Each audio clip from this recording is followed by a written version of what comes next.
PP chairman Bilawal Bhutto Zardari ऐं अॻूणे सदर आसिफ अली ज़रदारी जी सदारत हेठि पीपी जे सेंट्रल एग्जीक्यूटिव कमेटी जो ॿिए ॾींहुं बि इजलास। वफ़ाक़ में मुस्लिम लीग नून सां गॾिजी हुकूमत ठाहिण या मुख़ालिफ़ धिर में वेहण बाबति सलाह मशवरा। मुराद अली शाह जो चवणु आहे त वफ़ाक़ में मुस्लिम लीग नून हुकूमत ठाहिण चाहे थी त खेनि को बि एतिराज़ नाहे। सिंध में पीपी नई हुकूमत ठाहींदी। जीटीए जी क़यादत पीर पागारे खे इस्तेमाल कयो। खेनि पंहिंजी शिकस्त क़बूल करणु घुर्जे। सिंध जी अवाम धांधली खे रद्द करे पीपी खे कामयाबी ॾियारी आहे। पीर पागारे खे मशवरो आहे त पंहिंजा दोस्त तब्दील करे।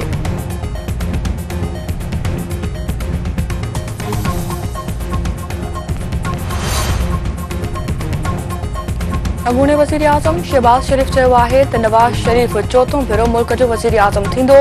आज़ाद उम्मीदवारनि जी हुकूमत ठाहिण ते एतिराज़ नाहे। वरी शौक़ पूरो कनि। जेकॾहिं आज़ाद मेंबर अक्सियत ॾेखारीनि त हू मुख़ालिफ़ धिर में वेहण लाइ तयार आहिनि। जेकॾहिं आज़ाद मेंबरनि अक्सियत न ॾेखारी त ॿियनि सियासी पार्टियुनि खे हुकूमत ठाहिण जो हक़ आहे। 2018 जी चूंडुनि में आरटीएस खे विहारियो वियो। 25 पंचरनि बहाने जेको कुझु थियो सभिनी साम्हूं आहे। हिकु तरफ़ मथां धांधली जो इल्ज़ाम हयो वियो, ॿिए तरफ़ संदन उम्मीदवारनि खे शिकस्त मिली आहे। कहिड़ी चूंड आहे जंहिंमें धांधली जा इल्ज़ाम न लॻा आहिनि। पीटीआई हुकूमत मुल्क खे दिवाले थियण जे किनारे पहुचायो। पीडीएम हुकूमत ज़ाती पसंद ऐं नापसंद खां हटी करे मुल्की मुफ़ाद में फ़ैसिला करे मुल्क खे दिवाले थियण खां बचायो आहे। नई हुकूमत खे हर सूरत में IMF सां राब्तो करणो पवंदो। इख़्लाक़ी तौर नवाज़ शरीफ़ खे वज़ीर आज़म जो उम्मीदवार न हुअणु घुर्जे। उसूली तौर नवाज़ शरीफ़ खे चूंडुनि में शिकस्त मिली चुकी आहे। पीटीआई जे आज़ाद मेंबरनि खे टोड़ण न घुर्जे। वज़ीर आज़म जे उहिदे लाइ शहबाज शरीफ़ या अयाज़ सादिक उम्मीदवार थी सघनि था। कंहिंजे मैंडेट सां खेॾणु अवाम जी जज़्बात सां खेॾणु बराबरि आहे। पीपी अॻवान ख़ुर्शीद शाह।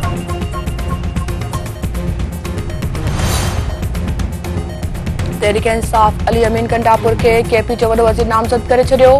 पीटीआई बानी जो मुस्लिम लीग नून पीपल्स पार्टी ऐं MKM सां कंहिं बि क़िस्म जी ॻाल्हियुनि खां इनकार। तहरीक इंसाफ़ अॻवान लतीफ़ खोसा जो चवणु आहे त पीटीआई जे बानी खां सवाइ हुकूमत ठाहिण मुमकिन नाहे। पीटीआई ते पाबंदी न लॻाई वई आहे। मेंबरनि खे आज़ाद चवणु गैर क़ानूनी ऐं गैर आइनी आहे। उन्हनि ज़ुल्म जो बदिलो वोटनि सां वरितो। पीटीआई बानी खे सियासत मां माइनस नथो करे सघिजे।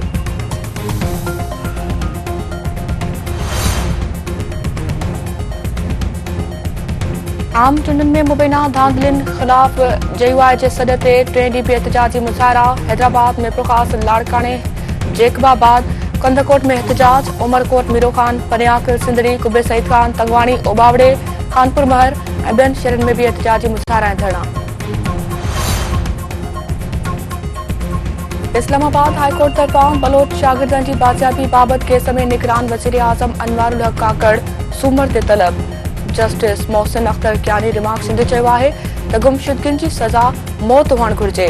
निगरान वज़ीर आज़म सूमर ते पाण पेश थी ॿुधाए त छो न मथरस केस दाख़िल कयो वञे। सुप्रीम कोर्ट तरफ़ां जड़ावाला वाक़े बाबति पंजाब हुकूमत जी रिपोर्ट रद्द। चीफ जस्टिस काज़ी फाइज़ी सां रिमार्क्स ॾींदे चयो आहे त पंजाब हुकूमत जी रिपोर्ट रद्दी हवाले करणु जहिड़ी आहे। रिपोर्ट ॾिसण खां पोइ खेसि शर्मसारी महसूस थी रही आहे।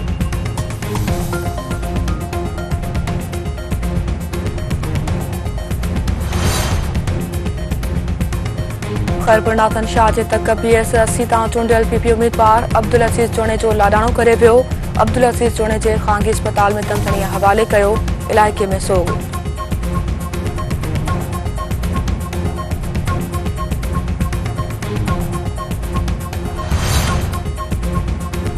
चकवाल में जवाबदार घर हुअण पण तां ज़ाल ऐं 4 ॿारनि खे क़त्ल करण बाद पाण बि आपघात करे छॾियो।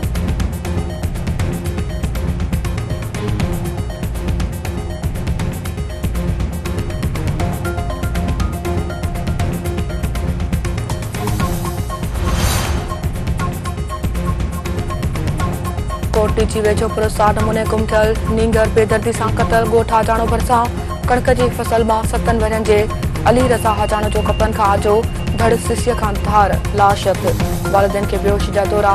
इलाइक़े में सोग।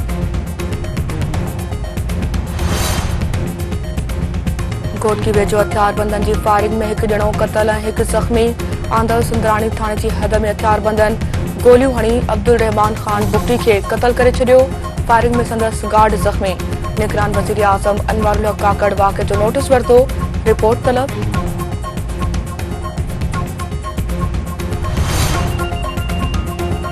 ओबावड़े में बदअमनी ऐं मुख़्तलिफ़ मौक़ुनि जी बाज़ियाबी लाइ वारसनि जो एहतिजाजी मुज़ाहिरो ऐं धरणो। अॻवाननि जो चवणु आहे त धाड़ियल मौक़ुनि ते तशदुद करे वारसनि खां लख रुपया भुंग तलब करे रहिया आहिनि। एसएसपी घोटकी अमन अमान क़ाइम करण में नाकाम थी चुको आहे।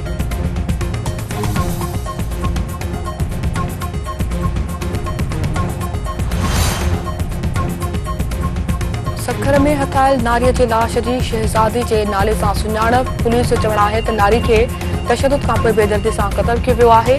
सुञाणप लिकाइण लाइ मर्दाना कपिड़ा पहिरे लाश फिटो कयो वियो आहे।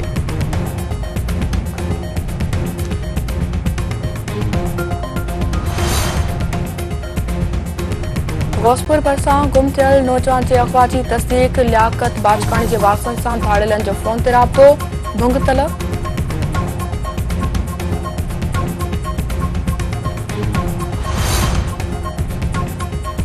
रतेदेरे में गैस जे गरन बिलनि ख़िलाफ़ शहरियुनि जो एहतिजाजी मुज़ाहिरो। लाड़काने रोड ते धरणो, ट्रैफ़िक मुअतल। अॻवाननि जो चवणु आहे त जनवरी महीने दौरान 40,000 रुपयनि ताईं बिल मोकिलिया विया आहिनि। हिकु त गैस बंदि आहे, मथां वरी ॻरा बिल मोकिले परेशान कयो पियो वञे।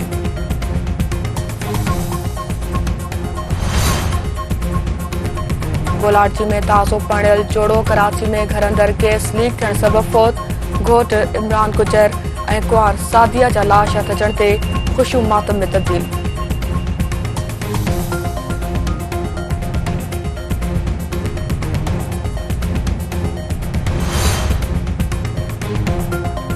कोयटा ग्लेडिएटर्स तरफ़ां wicket keeper better Sarfaraz Ahmad खे कप्तानी तां हटाइण जो फ़ैसिलो।